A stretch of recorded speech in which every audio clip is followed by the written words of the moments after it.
Muito bem. Eu quero compartilhar com você aqui, nesta palavra, sob o título Mãos à Obra de Deus. Nós já ouvimos tanto aí, né, a expressão mãos à obra, vamos trabalhar, mas eu quero aqui agora só destacar para nós que somos liderança, para você líder, porque aqui na Igreja Vitória nós entendemos que todos nós somos líderes. Deus tem um chamado, Deus tem uma missão a desempenhar em nossa vida, um propósito, como compartilhamos na palavra de domingo. Então, nós temos que fazer acontecer. Então, mãos à obra de Deus. E eu quero ler com você segunda carta do apóstolo Paulo a Timóteo. O capítulo é o 2, versos 1 e 2, quando Paulo faz a Timóteo, não é, um relembrar, traz a ele um renovo em relação à missão. E a nossa missão é fazer discípulos, Mateus capítulo 28, versos 19, né, e no verso 20 o Senhor fala que Ele está conosco para realizar essa missão. E aqui Paulo dá, além do entendimento, olha, fazer discípulos, mas tem ainda umas exigências. Então, nós precisamos trabalhar bem nisso. Mãos à obra. Olha só. Portanto, você, meu filho, fortifique-se na graça que há em Cristo Jesus, e as coisas que me ouviu dizer na presença de muitas testemunhas, confia a homens fiéis que sejam também capazes de ensinar a outros. Tá bom? Então sejam capazes de ensinar a outros. Tu, pois, filho meu, tem outra tradução que diz assim: fortifica-te na graça que está em Cristo Jesus e o que de minha parte ouviste através de muitas testemunhas. Isso mesmo transmite a homens fiéis e também idôneos para que transmitam a outros, ou para que venham a transmitir a outros. Olha o que é o nosso trabalho. Olha a obra que nós temos que desempenhar. Olha a obra que nós estamos aí prontos, colocados por Deus para executar. Formar homens. Quando falamos humanos aqui, homens é seres humanos, né? Homens, não estou falando de gênero. Homem, ser humano capaz de formar outros, mas que sejam tão comprometidos, tão dispostos, tão disponíveis, que tenham transformação no caráter tal qual Cristo formatou nos discípulos, formatou em nós, e nós precisamos formatar nos outros. Então, não dá para sair colocando ou impondo as mãos, né, sobre outras pessoas que você ainda não identificou uma transformação do caráter de Deus nelas. Vez ou outras, se precipitarmos-nos em impor as mãos sobre lideranças, nós causamos prejuízos à causa do Senhor. Então, como nós vamos realizar esta obra, a obra divina, a obra de formatar discípulos, de formar discípulos da melhor forma possível, para fazermos as coisas o mais certo possível, o melhor que nós pudermos.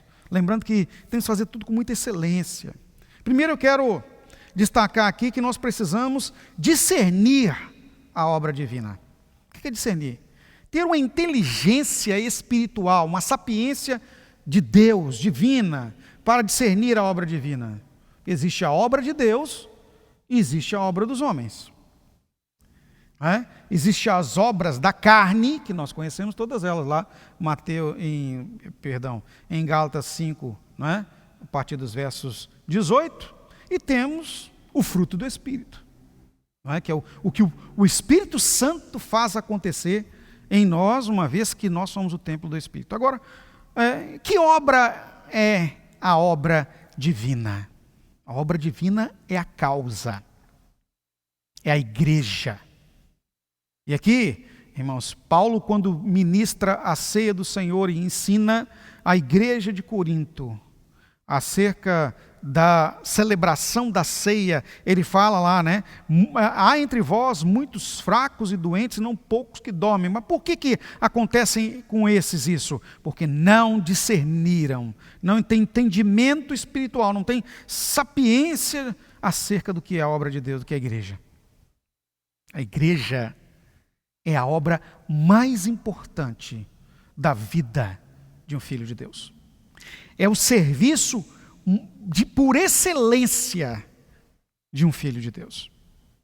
E aqui entra a diferença entre alguém que é escolhido por Deus mesmo, está na liderança e é filho de Deus, e para simplesmente pessoas que frequentam as igrejas. Não é? Nós que somos os filhos de Deus, nós temos a causa como a nossa vida, nós somos parte, nós somos membros do corpo. Isso quer dizer o seguinte: eu não sobrevivo sem a causa. Não é? E aqui, quando eu estou falando da causa, nós estamos falando de cargos na instituição. Não é? Nós não estamos falando também de alguém precisar toda hora falar com você o que você tem que fazer, não. Quando falamos aqui que nós somos quem tem entendimento, quem discernir a obra de Deus, ele sabe de que ele é a causa, ele sabe que ele vive o reino. Então ele não precisa ser chamado, ele se dispõe. Ele não precisa ser convidado, ele se apresenta. Ele não precisa ser designado, ele é proativo ou proativa. Quando estou falando aqui, estou falando no sentido completo, né? Então, olha o que a palavra de Deus aqui fala em João, capítulo 9, verso 4, o próprio Cristo trazendo para nós esse entendimento. Enquanto é dia, precisamos realizar a obra daquele que me enviou. A noite se aproxima, quando ninguém pode trabalhar. Quando ele fala da noite aqui, ele está falando do mundo espiritual difícil, as coisas estarão muito complicadas, muita pressão. E nós detemos liberdade. Nós estamos no tempo onde é o tempo do trabalho. Quando a noite se aproximar é que a luz será tirada da terra. E a palavra de Deus fala que Ele é a luz do mundo e nós também somos. Não é? Vós sois a luz do mundo. Olha que interessante isso, né? Luz e sal.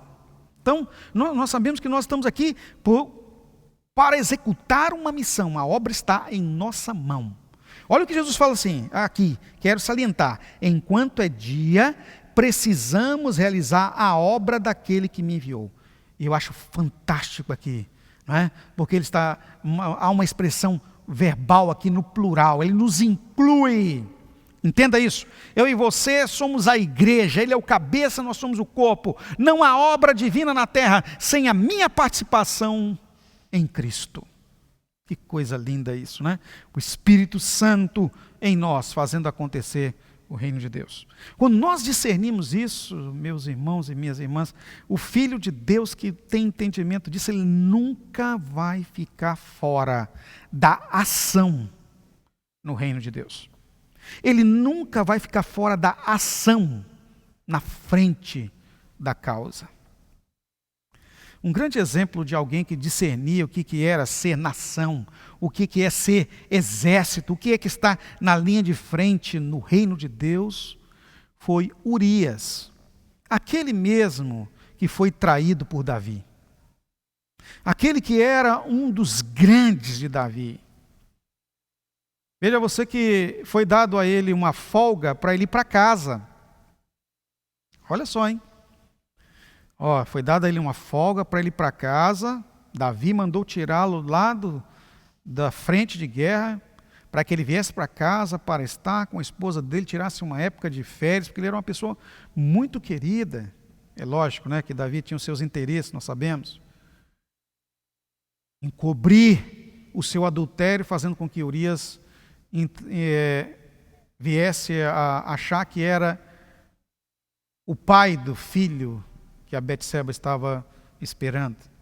Mas eu não quero entrar nesse mérito, eu quero entrar no comportamento de Urias. Meu Deus!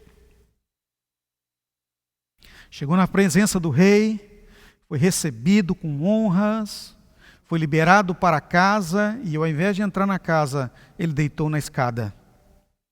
Na porta de entrada, na escada, junto com os guardas. Avisaram Davi, o homem não entrou em casa. Mas como assim não entrou em casa? Ele está de folga. Não, ele está deitado, dormindo junto com os guardas na entrada. Mandou chamar, o que está acontecendo? Por que você não entrou em sua casa? Não tem como. Nós todos estamos em uma guerra. Enquanto os meus soldados, os meus liderados estão na frente de guerra, não posso eu me dar o luxo de descansar. Uau! Meu Deus! Que caráter! Que visão! Não é? Que histórico! Narrado para sempre está o seu legado como um homem fiel, desde os tempos da caverna de Adulão. Meu Deus! Um homem entre homens. Um líder entre líderes. Quem discerne, quem entende o que é a obra divina, sabe, queridos, que o nosso descanso não é aqui. Nós precisamos realizar a obra daquele que enviou o Senhor. Nós estamos juntos. Não é tempo de descanso. Não é tempo de abrir a retaguarda. Não é tempo de desanimar. É tempo de avançar. E cada palavra como essa serve de um renovo para a visão que nós estamos tendo. Avançar, avançar e avançar.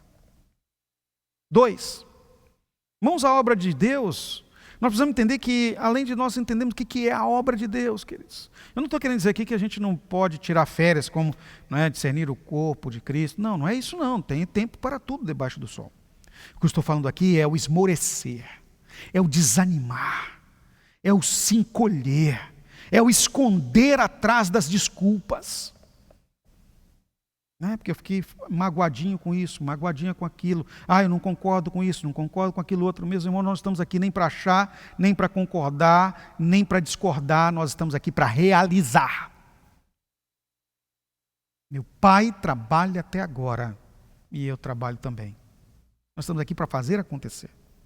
Então, uma vez que nós entendemos que é a obra de Deus, é a obra divina, nós somos a obra, porque não tem como nos separar dela. A obra é a igreja. Veja bem, não tem como separar a mão do corpo, da cabeça, a mão que morre. O corpo continua, não é? O corpo continua. E como o Senhor Deus é Deus do milagre, se separar a mão e correr, a outra mão ele vai colocar no lugar. Sem mão não vai ficar. Então, veja bem, nós precisamos entender que quando estamos na causa, nós não estamos fazendo somente para nós. Nós não estamos fazendo para agradar um A, ou para realizar um propósito de um B, X, Y, Z. Nós estamos aqui para servir ao Senhor. Servir ao Senhor. Vamos repetir aí? Eu estou aqui para servir ao Senhor. Olha o que Paulo fala aos Colossenses, no capítulo 3, versos 23 a 24, abrindo os olhos dos irmãos da região de Colossos, para não cair na tentação de que eles estavam fazendo as coisas para Paulo, ou para alguns outros líderes. Ele diz: tudo o que fizerem, façam de todo o coração, como para o Senhor, e não para os homens, sabendo que receberão do Senhor a recompensa da herança. É a Cristo, o Senhor, que vocês estão servindo. Olha que entendimento maravilhoso que nos abre ainda compreensão quando tratamos da causa do Senhor. Tudo que fizerem, olha o que Paulo ainda alerta, façam de todo o coração. Nós precisamos nos render à obra. Nos render à obra. Eu fiquei pensando nisso, mas como assim? Como nos render à obra? Nós não teríamos só que nos render a Cristo.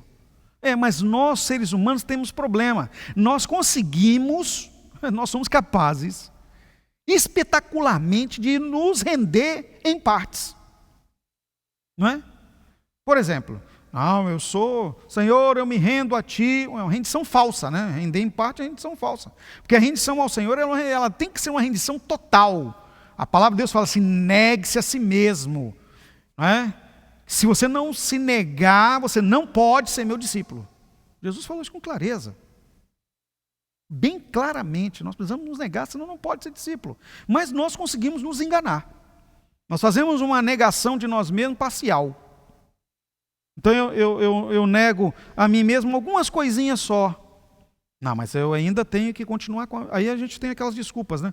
Não, mas eu tenho o meu trabalho, eu tenho que manter a minha família, eu tenho a minha carreira, eu tenho aquilo para fazer. Puxa, eu tenho que descansar um pouco também, né? Quanta coisa para fazer. Continuamos com as nossas desculpas. O problema é que, meu irmão, minha irmã, eu não sei se Deus, eu não posso afirmar isso com clareza, se Deus vai acatar as suas respostas para Ele. Isso é coisa que só Ele vai julgar entre você e Ele. Mas o meu papel como filho de Deus é fazer para você o que Paulo está falando aqui. Trazer para você, não é, o descortinar desta palavra. Precisa fazer de todo o coração. Não é? Não tem como forçar alguém a ser de todo o coração. Isso é uma questão de conversão genuína, plena, rendição completa. É uma questão de discernimento da causa e do servir o próprio Deus. Nós estamos aqui, há um privilégio enorme para a nossa vida. Nós estamos nessa terra com um simples propósito gracioso, glorioso do reino de Deus, de ser Deus, a representação divina, apresentar o Senhor, os embaixadores do reino na terra. Que coisa mais maravilhosa. Por isso que nós precisamos estar fazendo de todo o coração. Não é um emprego, não é qualquer ação ou atitude, é a vida do reino que nós representamos. Então nós não fazemos para os homens. Até porque que nós não estamos no reino dos homens. Nós estamos no reino de Deus. O reino das pessoas, dos homens, que está aí morto no maligno, como diz o apóstolo João, ele jaz no maligno, não é para nós. Há uma advertência em 1 João capítulo 2, verso 15 a esse respeito. Não ameis o mundo, nem as coisas que no mundo há, pois se amar o mundo, o amor do Pai não está naquele que está amando o mundo, não está nele, não está em nós não somos desses. Nós amamos o Senhor e o seu céu, o seu reino. Então veja, é servir ao Senhor, não é? Vez ou outra, eu me encontro com lideranças, com pessoas magoadas, que às vezes soltam algumas coisas assim estranhas, que, com base até nesse verso mesmo, eu não estou aqui para agradar o homem, eu não estou aqui para servir o homem. Meus irmãos, nós não precisamos nem lembrar disso, nós não precisamos nem pensar nisso. Se você está precisando afirmar isso para você mesmo, é porque já tem alguma coisa de dificuldade com você. Você está precisando perdoar alguma liderança, você está precisando negar a si mesmo, há alguma resistência na sua vida que te traz isso. Em toda a minha caminhada como filho de Deus, desde os tempos que eu fui serviçal, regulava o som da igreja, depois trabalhando com juventude, na minha época de estagiário de ministério, meus amados, eu nunca, mas nunca, precisei falar para mim mesmo que eu não estou aqui para agradar os homens. Primeiro porque eu não me relaciono com homens carnais. O filho de Deus que entende que ele está sendo chamado para a liderança, ele não está aqui para se relacionar com os carnais, ele se relaciona com os espirituais. Não é? Meus pastores, meus líderes, sempre foram pessoas espirituais. Então, eles sabiam que não era para agradá-los, era para agradar o Senhor. E eu também entendia que meu trabalho era para agradar e fazer o que era importante para servir ao Senhor no reino. Então, quando eles me direcionavam as coisas, estou pronto a fazer, porque eu sei que Deus chamou os meus pastores, Deus chamou os meus líderes para me ajudar, para que juntos nós façamos acontecer o reino de Deus, o reino de Cristo. Diferente. Agora, quando nós colocamos propósitos pessoais na causa de Deus, aí a gente entra num embate de nos afirmar que não estamos aqui para agradar o homem. Mas você não está agradando talvez o seu pastor, você também está tendo dificuldade de agradar o seu líder de Giavite, seu líder de célula, seu líder, não é, de área, líder que Deus colocou sobre a sua vida para direcionar, para te discipular, pastorear, e aí você está dizendo, eu não estou aqui para agradar o homem, mas você está tentando agradar a si. Aí é o seu erro fatal. Esse é o erro que leva você à morte espiritual, não é? Porque enquanto você está tentando agradar o líder, agradar o reino de Deus, entenda uma coisa, você está de todo o coração na causa. Agora, quando você começa a falar, eu não estou aqui para agradar a liderança, eu não estou aqui para agradar a homem, eu não estou aqui para fazer para homem, você está dizendo para você mesmo, eu estou aqui para fazer para mim. Eu vou fazer aquilo que eu acho que é certo, eu vou fazer aquilo que eu penso, eu vou fazer a visão que Deus tem para mim. Meu Deus, na Bíblia, ninguém se autoproclamou na visão. Todos foram chamados e aprovados. Todos foram chamados e aprovados. Eu vejo isso desde os primeiros. Não é? Veja só você lá no livro do Gênesis, logo após Sete decidir voltar para Deus e começou-se a invocar o nome do Senhor, a Bíblia fala de um homem chamado Enoque. Ele decidiu, ele foi até Deus e andou com Deus. E Deus para si o levou. Vamos pular um pouco, vai a Abraão. Deus chamou Abraão, sai do meio da sua terra, da sua parentela e vai para uma terra que eu te mostrarei. Olha o que Abraão fez. Fez exatamente o que Deus chamou. Abraão não olhou nenhuma outra opção. Ele fez o que Deus chamou. As mesmas coisas fizeram Isaac, fizeram Jacó. E aí Moisés, olha Moisés. Moisés tinha um grande problema de ego, não é? Seu problema com o não perdoar a si mesmo, era um ego muito grande. Ele estava, claro, ele teve um grande problema, porque ele foi criado para ser, né, príncipe do Egito, então ele tinha um ego enorme. Deus precisou trabalhar com ele, mas ele reconheceu, é o Senhor, e a Bíblia fala que Deus amou Moisés. Falou com Deus face a face, porque ele abriu mão de si mesmo. Não criou resistência para Deus.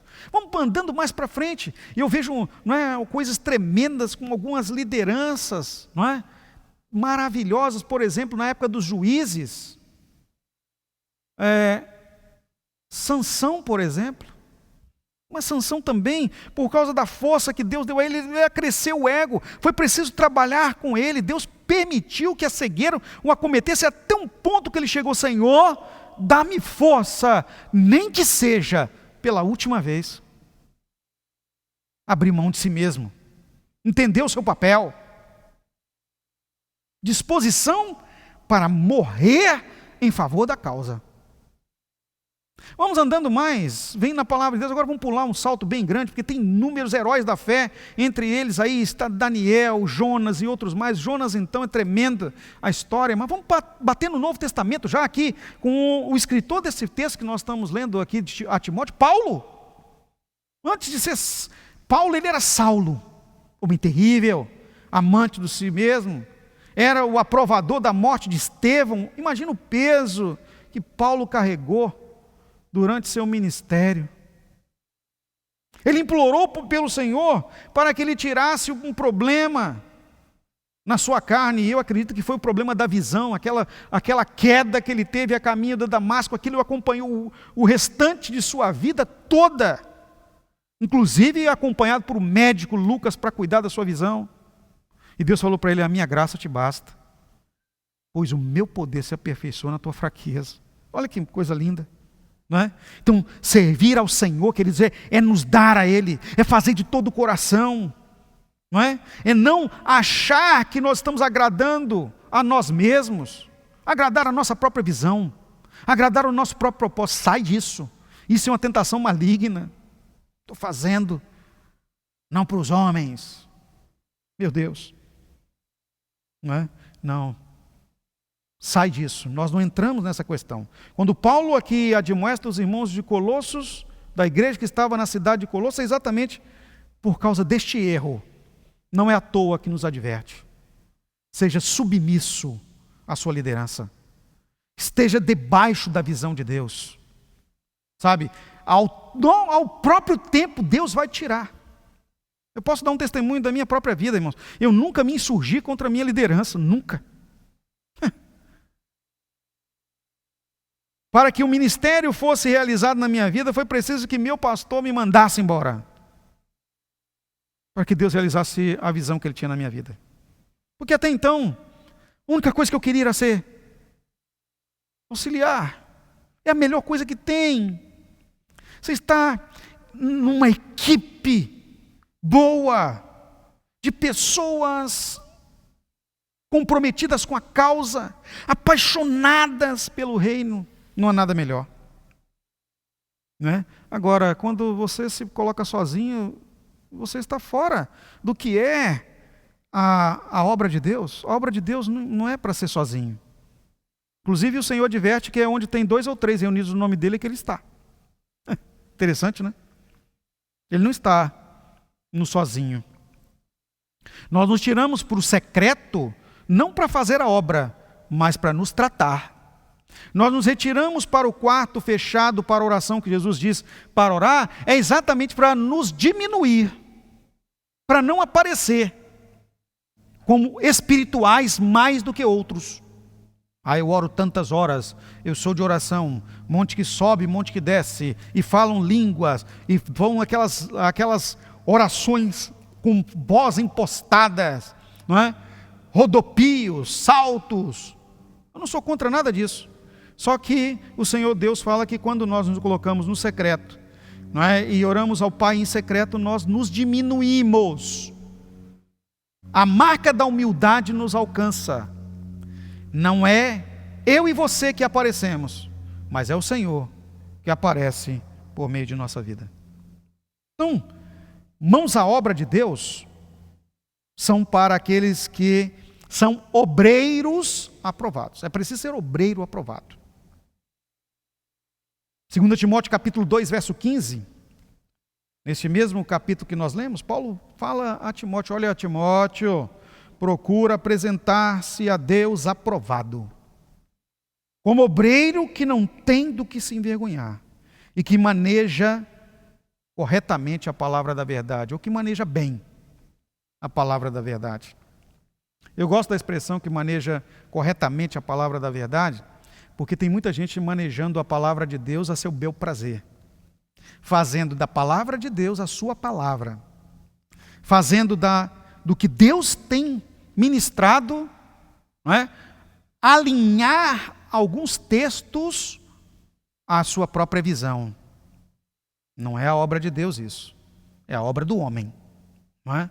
E nós não estamos na obra do homem, nós estamos na obra de Deus. A obra de Deus é trabalhar com as pessoas. Deus não escolheu fazer coisa fácil. Hoje mesmo eu escolhi, não é, fazer algo assim sensacional em relação à causa do Senhor, e aí estava ministrando a uma pessoa, e de repente essa pessoa solta assim: mas trabalhar com pessoas, né, com ser humano é muito difícil. Aí eu falei para essa pessoa bem assim: realmente, Deus só faz coisa grande. Trabalhar com gente é a coisa mais difícil do mundo. Foi o que a pessoa disse. E é verdade. Foi por isso que o Senhor Deus veio trabalhar conosco. É o trabalho mais difícil. É o trabalho mais importante. É o trabalho mais valioso. É também o mais lucrativo, o mais maravilhoso, pois ele leva a vida eterna e nos torna a família de Deus.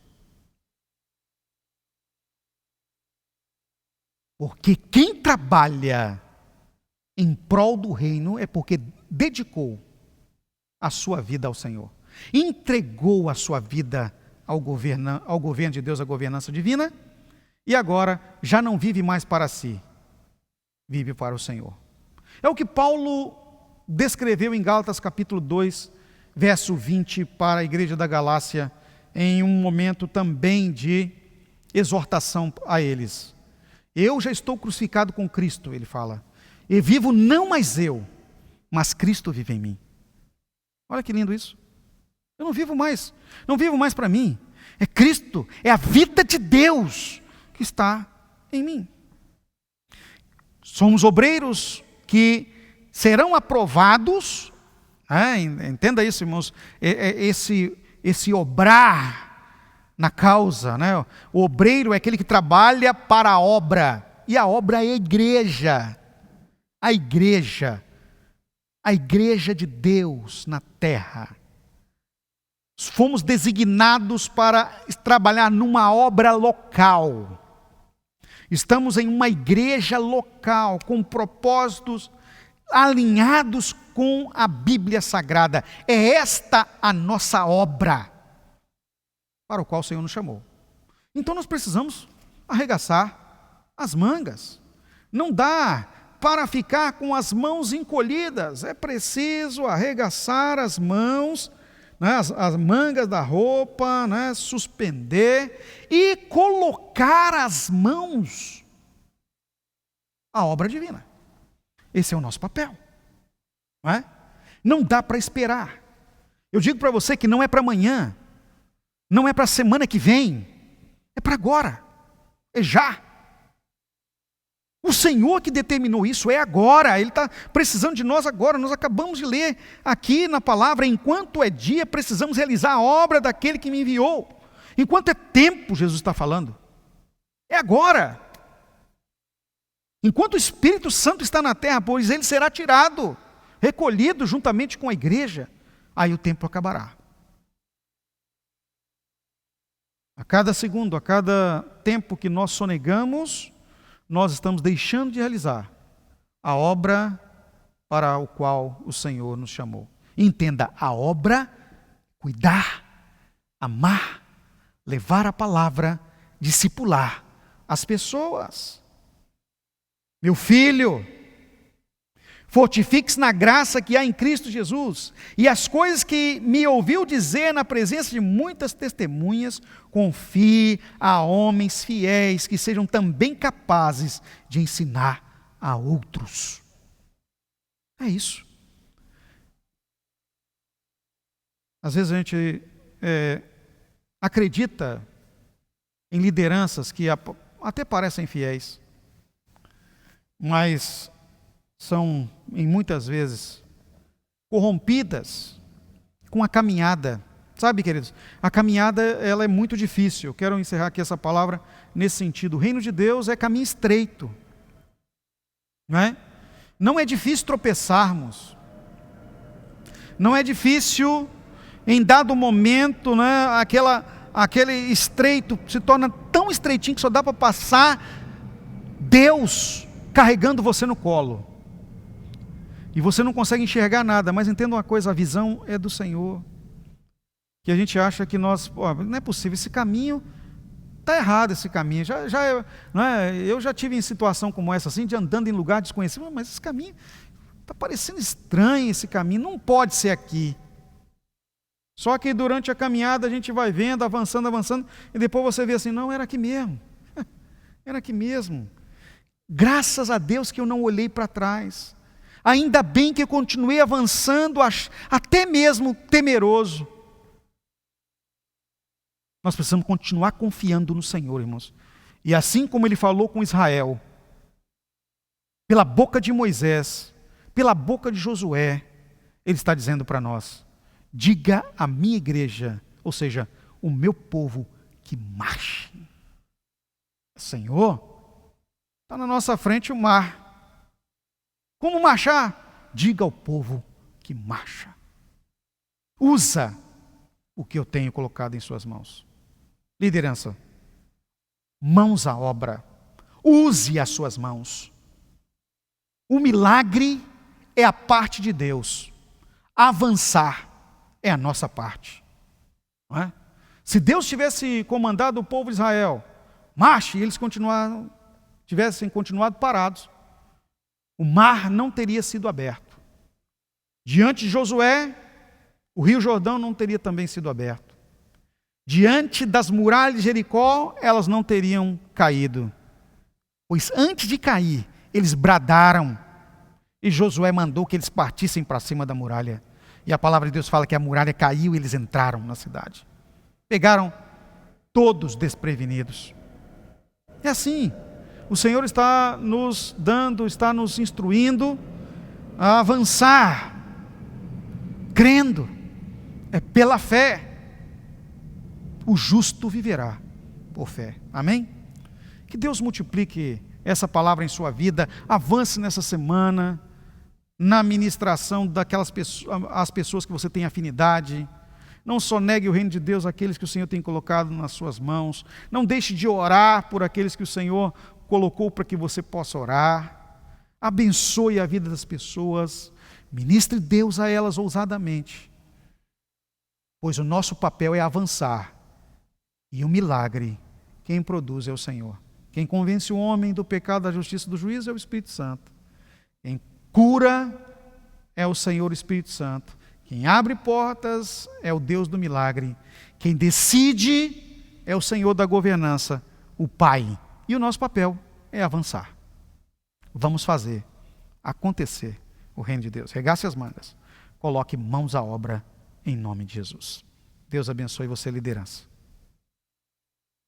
Senhor Deus, eu oro agora em favor da nossa liderança, Senhor. Dos líderes de Geavide, das nossas células, líderes familiares, lideranças ministeriais. Ó Deus, para que esse entendimento, discernimento da causa, essa sapiência, sabedoria espiritual seja dada no Senhor por Teu Espírito. Descortina a visão. Faça-nos, Senhor, como obreiros em aprovação. Abençoe-nos, Senhor. E que tudo quanto colocarmos as nossas mãos seja abençoado, no sentido de que pessoas sejam bem cuidadas, discipuladas no Teu reino. No nome de Jesus, ó Deus. Amém.